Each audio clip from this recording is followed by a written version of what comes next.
श्रीमद् भागवत महापुराण पंचम स्कंद 14वां अध्याय भवाटवी का स्पष्टीकरण।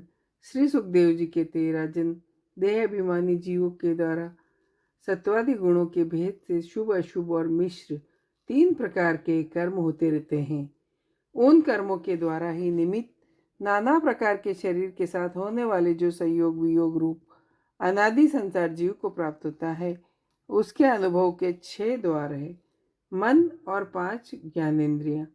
उनसे विवश होकर यह जीव मार्ग भूल कर भयंकर वन में भटकते हुए धन के लोभी बनिजारों के समान परम समर्थ भगवान विष्णु के आश्रित रहने वाली माया की प्रेरणा से बीहड़ वन के समान दुर्गम मार्ग में पड़कर संसार वन में जा पहुंचता है। इसमें भटकते हुए अपने शरीर से किए हुए कर्मों का फल भोगना पड़ता है, तो भी यह उसके श्रम को शांत करने वाले श्री हरि एवं गुरुदेव के चरणारविंद मकरंद मधु के रसिक भक्त भ्रमरों के मार्ग का अनुसरण नहीं करता। इस संसार वन में मन सहित 6 इंद्रियां ही अपने कर्मों की दृष्टि से डाकुओं के समान है। पुरुष बहुत सा कष्ट उठाकर जो धन कमाता है, उसका उपयोग धर्म में ही होना चाहिए। वही धर्म यदि साक्षात भगवान परम पुरुष की आराधना के रूप में होता है, तो उसे परलोक में निश्रेयस का हेतु बताया है।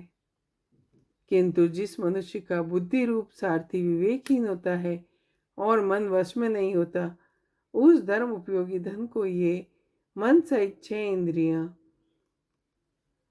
इन वृत्तियों के द्वारा ग्रस्त उचित विषय में फंसकर उसी प्रकार लूट लेती है। यही नहीं, उस संसार वन में रहने वाले उसके कुटुंबी भी अर्थलोलुपता धन को उसकी इच्छा न रहने पर देखते देखते छीन ले जाते हैं।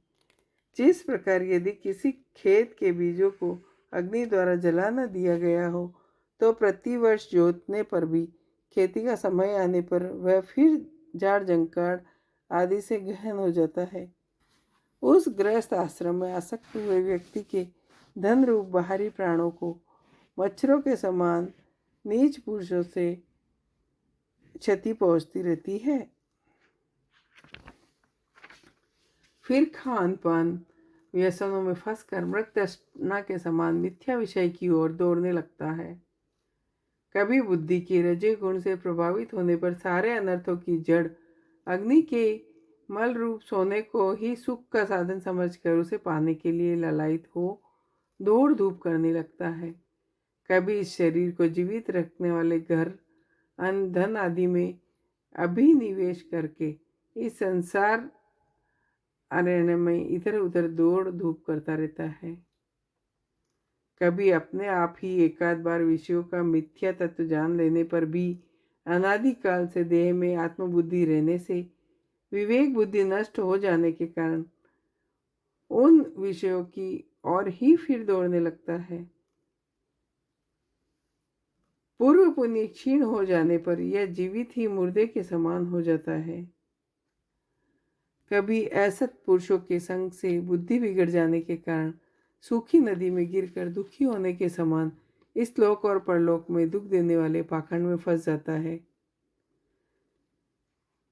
कभी दावानल के समान प्रिय विषयों से शून्य एवं परिणाम में दुखमय घर में पहुंचता है, तो वहाँ इष्ट जनों के वियोग आदि से उसके शोक की आग भड़क उठती है। कभी काल के समान भयंकर राजकुल रूप राक्षस इसके परम प्रिय धन रूप प्राणों को हर लेता है, तो यह मरे हुए के समान निर्जीव हो जाता है। गृहस्थ आश्रम के लिए जिस कर्म विधि का महान विस्तार किया गया, उसका अनुष्ठान किसी पर्वत की चढ़ाई के समान है। लोगों को उस ओर पर्वत देख उनकी देखा देखी जब यह भी पूरा करने लगता है, तब तरह तरह की कठिनाइयों से क्लेशित होकर कांटे और कंकड़ से भरी हुई भूमि में पहुंचे हुए व्यक्ति के समान दुखी हो जाता है।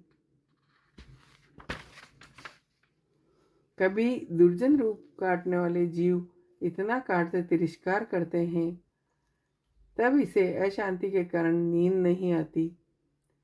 कभी विषय सुख स्वरूप मधुकणों को ढूंढते ढूंढते यह लुक छिपकर पर धन को उड़ाना चाहता है, तब उसके स्वामी के हाथ से मारा जाकर ऐसे नरक में गिरता है जिसका और छोर नहीं है।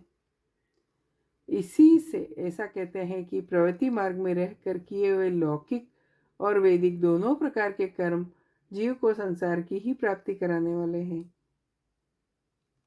यदि किसी प्रकार राजा आदि बंधन से छूट गया तो अन्यान से अपहरण किए हुए उन धन को देवदत्त नाम का कोई दूसरा व्यक्ति छीन लेता है। कभी कभी शीत और वायु आदि अनेक अधिदैविक, अधिभौतिक और आध्यात्मिक दुख की स्थितियों के निवारण करने में समर्थ न होने से यह अपार चिंताओं के कारण उदास हो जाता है। राजन, इस मार्ग में पूर्वोक्त विघ्नों के अतिरिक्त सुख दुख, राग देश, भय, अभिमान, मोह, लोभ, जन्म, जरा और मृत्यु आदि भी अनेक विघ्न है। किसी समय देव माया रूपिणी के बाहुपाश में पड़कर विवेकहीन हो जाता है, तब उसी के लिए विहार भवन आदि बनवाने में ग्रस्त रहता है। काल चक्र साक्षात भगवान विष्णु का आयुध है। वह परमाणु से लेकर दी अपराध पर्यंत क्षण घड़ी आदि अवयवों से युक्त है। वह निरंतर सावधान रहकर घूमता रहता है। उसके द्वारा वह ब्रह्मा से लेकर श्रुति शूद्र सभी भूतों का निरंतर संहार करता रहता है। कोई भी उसकी गति में बाधा नहीं डाल सकते। उससे भय मानकर भी जिनका यह काल चक्र निज आयुध है, उन साक्षात भगवान यज्ञ पुरुष की आराधना छोड़कर यह मंदमती मनुष्य पाखंडियों के चक्कर में पड़कर उनके कंग गिद्ध बगुला समान आर्य शास्त्र बहिष्कर देवताओं का आश्रय लेता है। ये पाखंडी तो स्वयं ही धोखे में है। जब यह भी उनकी ठगाई में आकर दुखी होता है, तब ब्राह्मणों की शरण लेता है। वहाँ बिना रोक टोक स्वच्छंद विहार करने से इसकी बुद्धि अत्यंत दीन हो जाती है।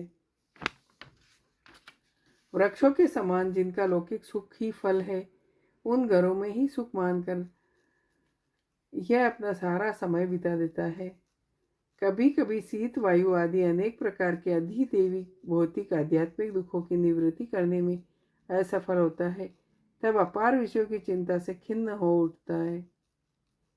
कभी आपस में क्रय विक्रय व्यापार करने पर बहुत कंजूसी करने से थोड़ा सा धन हाथ लग जाता है। कभी धन नष्ट हो जाने से इसके पास कोई सामग्री नहीं रहती, तब अपने अभिष्ट भोग न मिलने से यह बुरे उपायों को पाने का निश्चय करता है। इस प्रकार धन की आसक्ति से परस्पर वैर भाव बढ़ जाने से यह अपने पूर्व वासनाओं के विवश होकर आपस में विवाह संबंध आदि करता है। परमात्मा तो योग शास्त्र की भी गति नहीं है। जिन्होंने सब प्रकार के दंड का त्याग कर दिया है, वे निवृत्ति परायण संयंता आत्मा मुनिजन ही उसे प्राप्त कर पाते हैं। जो दिग्गजों को जीतने वाले और बड़े बड़े यज्ञों का अनुष्ठान करने वाले राजसी है, उनकी भी वहाँ तक गति नहीं है।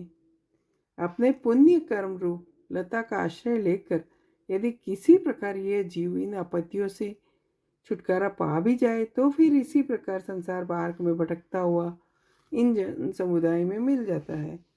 राजन, राजर्षि भरत के विषय में पंडित जन ऐसा कहते हैं, जैसे गरुड़ जी की होड़ कोई मक्खी नहीं कर सकती, उसी प्रकार राजर्षि महात्मा भरत के मार्ग का कोई अन्य राजा मन से भी अनुसरण नहीं कर सकता।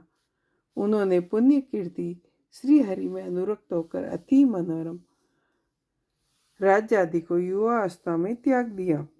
दूसरों के लिए तो इसे त्यागना बहुत कठिन है। उन्होंने मृग शरीर छोड़ने की इच्छा होने पर उच्च स्वर से कहा कि धर्म की रक्षा करने वाले, धर्म अनुष्ठान में निपुण, योग गम्य, सांख्य के प्रतिपादक, प्रकृति के अधीश्वर श्री हरि को नमस्कार है। राजन, राजर्षि भरत के पवित्र गुण और कर्मों की भक्तजन भी प्रशंसा करते हैं। उनका यह चरित्र बड़ा कल्याणकारी, आयु और धन की वृद्धि करने वाला, लोक में सुयश बढ़ाने वाला और अंत में स्वर्ग तथा मोक्ष की प्राप्ति कराने वाला है। जो पुरुष इसे सुनता या सुनाता है और इसका अभिनंदन करता है, उसकी सारी कामनाएं स्वयं ही पूर्ण हो जाती है। दूसरों से उसे कुछ भी नहीं मांगना पड़ता। इति श्रीमद्भागवत महापुराण परमहंसाय संहिताय पंचम स्कंद भरत उपाख्यान नामक 14वां अध्याय। जय हो।